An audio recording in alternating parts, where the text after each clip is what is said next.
in the vast forest. The buff-breasted babbler is a timid and relatively quiet small bird.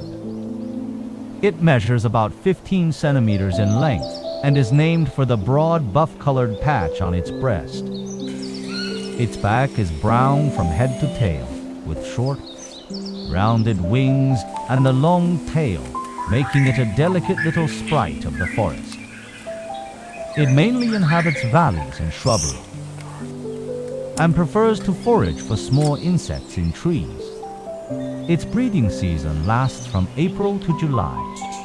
As the chicks grow, the adult male and female birds are often seen bringing them to forest pools to play and feed. The buff-breasted babbler is mainly distributed in China and Southeast Asia.